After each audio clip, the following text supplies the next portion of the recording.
સુરત નવી સિવિલ હોસ્પિટલના assistant nursing superintendent ઇકબાલભાઈ કડીવાલા નિવૃત્ત. સુરત 1 જુલાઈ.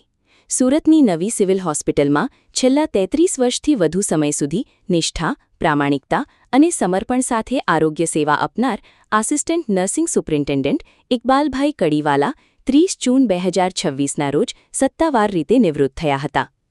ઇકબાલભાઈ કડીવાલાએ વર્ષ 1993માં નવી સિવિલ હોસ્પિટલમાં પોતાની સેવાકીય કારકિર્દીની શરૂઆત કરી હતી. 3 દાયકાથી વધુ સમય દરમિયાન તેમણે નર્સિંગ વ્યવસ્થા, હોસ્પિટલના વહીવટી કાર્યો અને દર્દીઓની સેવામાં નોંધપાત્ર યોગદાન આપ્યું હતું.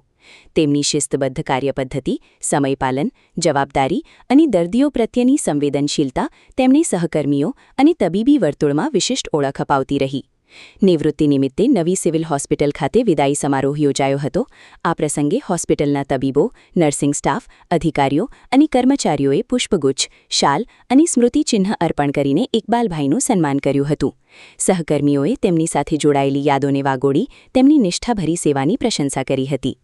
પોતાના સંબોધનમાં ઇકબાલભાઈ કડીવાલાએ હોસ્પિટલ પરિવારનો આભાર વ્યક્ત કરતા જણાવ્યું હતું કે દર્દીઓની સેવા તેમના જીવનનું સર્વોચ્ચ કર્તવ્ય રહ્યું છે અને સહકર્મીઓના સતત સહયોગથી જ આ લાંબી સેવાયાત્રા સફળ બની છે. કાર્યક્રમના અંતે ઉપસ્થિત તમામ લોકોએ ઇકબાલભાઈ કડીવાલાના સ્વસ્થ, સુખમય, સમૃદ્ધ અને ઉજ્જવળ નિવૃત્ત જીવન માટે શુભેચ્છાઓ પાઠવી હતી. રિપોર્ટર નૈતિક Reshamwala, Surat. Iqbal Kadiwala, assistant nursing superintendent, નવી સિવિલ હોસ્પિટલ, સુરત. આજે તમારો વિદાય સમારોહ કરવામાં આવ્યો. તમારી જર્ની કઈ રીતની રહી? રાજ્ય સરકારમાં 34 વર્ષ સુધી મેં નર્સિંગ ક્ષેત્રે સેવા આપી છે. આજરોજ હું આસિસ્ટન્ટ નર્સિંગ સુપરિન્ટેન્ડન્ટ નિવૃત્ત રાજ્ય સરકાર દ્વારા કરવામાં આવેલ છે.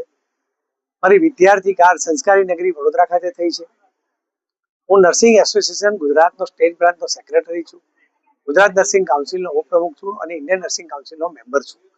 સિવિલ હોસ્પિટલમાં આવતા જરૂરિયાતમંદ, ગરીબ અને આદિવાસી દર્દીની સેવા કરવી એ મારો ધર્મ છે. હું જંબુસર તાલુકાના કારેલી ગામે દાંડી યાત્રાનું આ જે ગામ છે, ઐતિહાસિક, એ ગામમાં મારો જન્મ થયો. હું રાષ્ટ્રીય મુસ્લિમ છું. ભારતીય જનતા પાર્ટીના સંસ્કાર અને ભારતીય જનતા પાર્ટી સાથે હું જોડાયેલો એક સૈનિક છું. સિવિલ હોસ્પિટલમાં નર્સિંગ ક્ષેત્રે રાજ્યભરમાં કે ગુજરાત કે સુરતમાં નર્સિંગને એક અલગ આગવી દિશા આપી છે. ગુજરાતની નર્સિસની ડિમાન્ડ દેશ અને દુનિયામાં આજે વધી છે. કોવિડ પછી પણ કેટલાય લોકો એમ્સમાં લાગ્યા છે, કેટલાય લોકો દેશ વિદેશમાં ગયા છે. ખાસ કરી આદિવાસી વિસ્તારમાં 160થી વધુ કોલેજો ગુજરાતમાં આવવાને કારણે આપણું બાળક આપણા આંગણે જ આદિવાસી બાળક ભણે છે.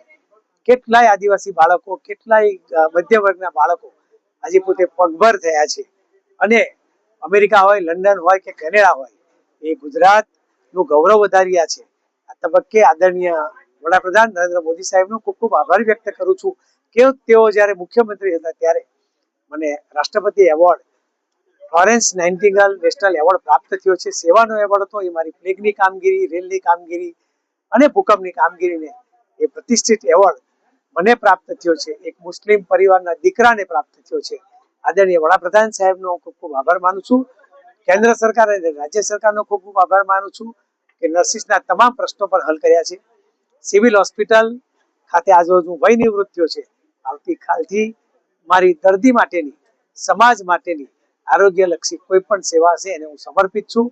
ફરીથી સિવિલ હોસ્પિટલના તમામ પરિવારનો આભાર વ્યક્ત કરું છું. મારો એક સવાલ છે. વ્યક્તિ જે ભાઈ હતા એ રોતા હતા, તમે જઈ ગયા કે આ જૂની જે સમસ્યા છે એની આપણે ચાલી રહી છે, ગરીબોની જે મદદ કરો એ મદદ ચાલુ રહેશે કે બંધ થઈ જશે? સિવિલ હોસ્પિટલ પરિવાર, આ બધી નર્સિસ એટલે બહેનોનો આ વ્યવસાય છે. ક્યારેય મેં એ લોકોને નીચું જોવાનો વારો નથી આવવા દીધો. મસ્તક ઊંચું રાખીને નર્સિસ દર્દીની સેવા કરે. નર્સિસ એ મારી બધી બહેનો છે. ક્યારેય મને મારા પરિવારમાં કે મને કે મારા વ્યક્તિગત જીવનમાં ક્યારેય મને કોઈ નુકસાન નથી કર્યું. મારો જે કંઈ વિકાસ થયો એ સુરત સિવિલની બહેનો, રાજ્યભરની નર્સિસ બહેનો, એસોસિએશનમાં પણ એ લોકોએ મારામાં મૂકેલો વિશ્વાસ આજ દિન સુધી અટલ છે, હજુ પણ અટલ રહેશે. અને મારી સેવા છેવાડાના માનવી સુધી આરોગ્યની 24/7 આજે પણ ચાલુ રહેશે, આવતીકાલે પણ ચાલુ રહેશે. એ કોઈને લોહીની જરૂર હશે કે લોહીની હોસ્પિટલમાં કોઈને દાખલ કરવાની જરૂર હશે કે કોઈ જરૂરિયાતમંદીને, કોઈ દર્દીને દવાની જરૂર હશે, તો મારું જીવન એ સેવા સમર્પિત છે, રાષ્ટ્રને સમર્પિત છે, એ હું ચોક્કસપણે કહું છું.